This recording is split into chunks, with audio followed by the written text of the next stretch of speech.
Hello, Internet. I'm Jackie Fox. Welcome to another episode of Gumi Economics for Gumi Economics 104. I don't know why I'm using this pretentious voice, and I should probably stop. Welcome to Gumi Economics 104, possibly the most positive episode of Gumi Economics ever. And just before we get started, I want to say how grateful I am to be able to apply economic knowledge learned from trying to figure out what the hell my country is doing at all times, but also from having worked in the investment field and having worked in personal finance and that kind of stuff. I mean, honestly, when we get down to it, a should you pull video is kind of investment advice. So I guess what I'm going to get into here in this video is larger economic trends and just things we weren't thinking about necessarily when posting certain things a week ago. And I'm not necessarily calling myself out here, it's more that concurrently I was working on way too much stuff when I left for my vacation, but also concurrently the community was working through way too much stuff as I was leaving for my vacation. I did not feel that I was in a place to speak frankly or intelligently about it at the time. I cooled my head, looked at the bigger picture, and here we are with Gumi Economics 104. So, first thing I want to explain to you is the idea of like a ghost company or zombie corporations. And I want to acknowledge that, again, I'm paraphrasing a longer, actually, series of videos that I did for my main channel, so hey, if it takes me a second here, I apologize, but that's where we are. Pretty much since 2008 in America, other places in the country, other places in the world had similar things, but as an American, I can only really speak to America, either through basically our government providing investors with really, really cheap loans for a ridiculous period of time, which basically meant that everyone who could afford to get money, could afford to invest money, could afford to make money.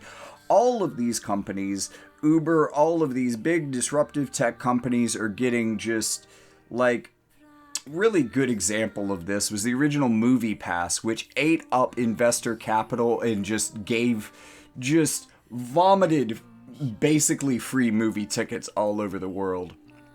It was really just a way to redistribute wealth in a certain sort of way. But before we get into that kind of video talking about Movie Pass, I think what's probably more relevant here is something like Evergrande. Now, Evergrande, again, puts me outside of American borders, so, you know, take me with a grain of salt, but also is a pretty exaggerated version of this problem. I'm not comparing Square Enix to Evergrande, but I do just kind of want to point out some of the growing pains that larger companies have dealt with over the last couple of years. Now, Evergrande was taking people's money before they were building them homes. A lot of people in China, for reasons I don't have time to get into, were seeing a new home or a new apartment in a block as an investment, as a way to invest in carrying generational wealth into the future. And because of that, people, even though they knew they were going to be put on a 2-year waiting list, were signing up left and right to get homes from Evergrande. And while they had plenty of capital backing them up and a lot of people paying the bills for them, running this kind of Ponzi scheme wasn't really a problem. But when the money stopped coming in because of the same pandemic that basically got most of us playing War of the Visions to begin with, well, things went south real fast. Now, again, Evergrande is not Square Enix. I did say this was going to be a positive video, but what I am saying is that a lot of companies that are surviving without trouble are contracting at this point. And that can be a really polite way of saying that they are firing a lot of people. Now, I think Japan actually has a bit of shame in this regard and wouldn't treat its workers quite as cavalierly as we do in America, but I know that American tech companies are losing at least 20%, if not more, of their workforce seemingly over a weekend. Anyways, the point that I'm making here is that companies have been trying to pull themselves back and focus on core products as opposed to everything that they got themselves hyper expanded into during the years which they were flush with investment. And this is something that Square Enix is not immune to. And I think actually it's more interesting to look at Square Enix as the angel investor in this scenario and look at Gumi or all of our little mobile side projects, which do actually do a lot for Square Enix's bottom line, because they're a little bit more predatory, honestly, than their mainline games, where, you know, there may be DLC or something like that, but there's not necessarily, like, loot boxes. Oh my god, Final Fantasy 16, do not make this age poorly.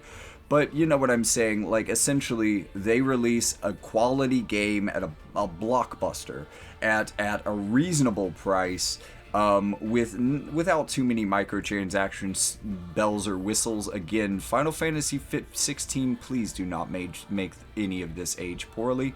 But essentially, that is kind of a pipeline into games like this, which have a little bit looser of a concept of principles when it comes to microtransactions. And again, I've already made a video on why gacha is kind of a noxious gaming model to be taking over, but we are where we are. Let's move past it. Looking at Square Enix's recent decision, and I'm actually not sure that they're necessarily behind the Alchemist Code, because it's not a Square Enix property, but it might be a thing that they funded regardless. But also you have the recent closing of Echoes of Mana, and this has had Echoes of Distraught ringing throughout probably a lot of their other communities. I'm sure there's people in FFBE communities that are freaking out about these two games closing, but actually I think it's a blessing in disguise, and in order to get to that blessing in disguise, we're going to have to turn the clock back about a year, to the point at which Square Enix lost control or possession of Tomb Raider. Because at that point, they had actually sold a lot of their Canadian studios, which, you know, Japanese game company. I mean, I guess having an American studio makes a lot of sense, but Canada? I get it. You gotta cut back somewhere. Canada gets cut loose. I get it. They get to deal with Tomb Raider now. It makes sense. You are a JRPG company, largely and primarily, both Square and Enix. And, you know, just to say, look, I'm pretty sure I met this company as Squaresoft. Like, this is already a nightmare series of mergers of IPs within the JRPG space. So I acknowledge there are a lot of other, like, maybe Enix-related titles like Dragon Quest or that kind of thing that could also be popular. But when you look at what they did ultimately after they realized from community feedback, go community, by the way, that NFTs were an absolutely great way to set a fire to every bridge that they had ever built with us.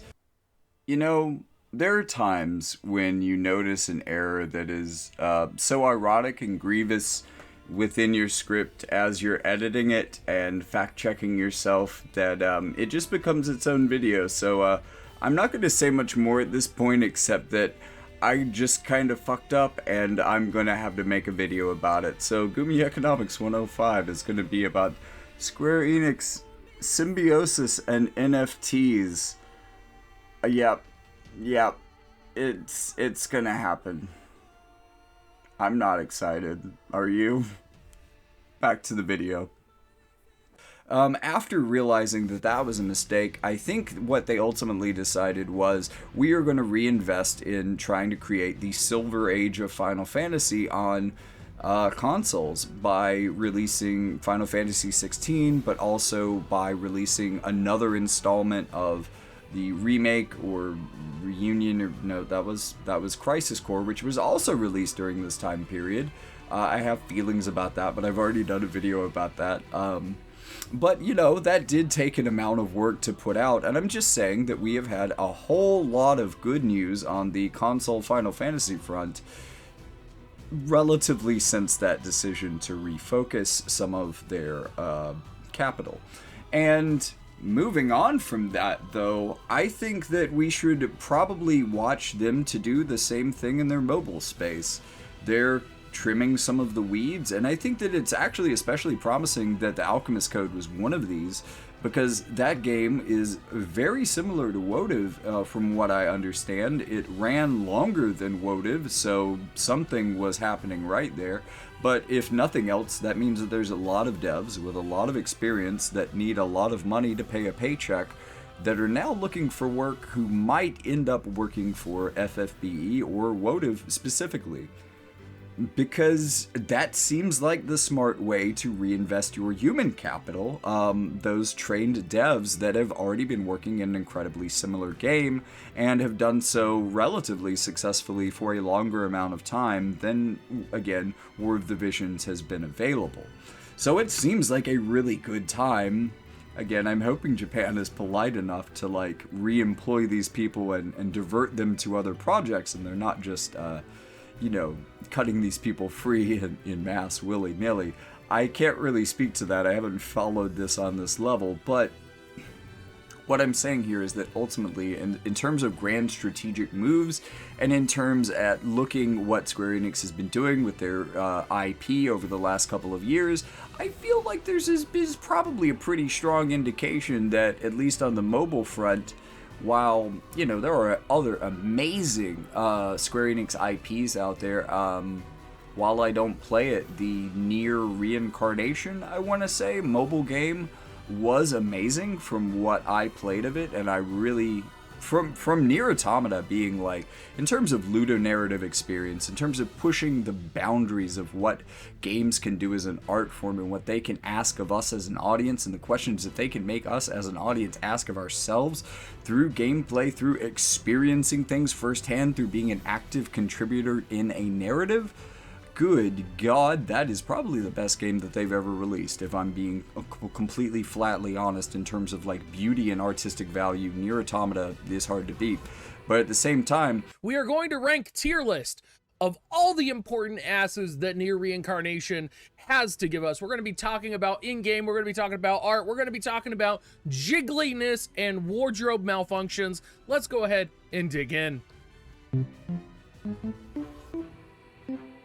Where that Nier Automata fan base at, though? We got big-tittied anime girls with big old gorgeous round asses because Yoko Taro likes them thick. Some y'all already running down in the comment section. I just want to say, this is a Yoko Taro game. Every ass is perfect, no matter what, right?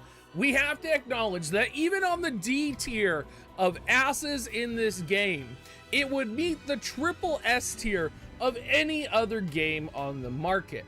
And y'all still ain't coming out for Nier Reincarnation, so I'm just saying, my apologies to the Nier fans, but I don't know, maybe that's a newer IP and they'll let it hang around for a while. I really hope so, because I would really love for that to become a sleeper hit and for me to have a reason to get back into the story of that after having emotionally just replayed Nier Automata through a hour-long video, no, 2 hour long? I don't know, it was a very long video review of the philosophy of the game, walking all the way through a full playthrough, and good lord, that was an experience that taught me a lot about nihilism and why one should continue to have hope in the future, despite everything seeming entirely meaningless. Hey, you got pretty good. You sound sad. Yeah, maybe. Want to scream? I really don't think that's gonna help this time. Which maybe kind of sums this whole experience up in a nutshell. It is kind of what I learned on my vacation. Everything sucks, life is meaningless, but we will try to find a way to make it fun regardless. And that is our place as human beings. So, I am personally hoping for the best, that Square Enix has learned some of the right decisions and that they will not shit all over their IP, especially their flagship IP, Final Fantasy. And I think if a Final Fantasy game had to survive, Wotive is a pretty cool one to make it, I gotta say. Pretty cool community, and I appreciate you guys, and I hope you stick around and enjoy the future of the game alongside me. So, Gumi Economics 104, here's to 105 in the future, and this game making it that long. See you in the next one. Jackie Fox, out.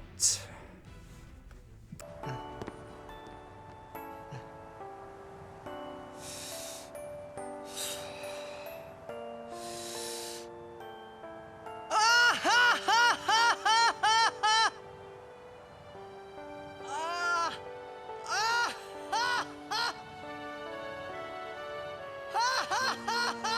ha!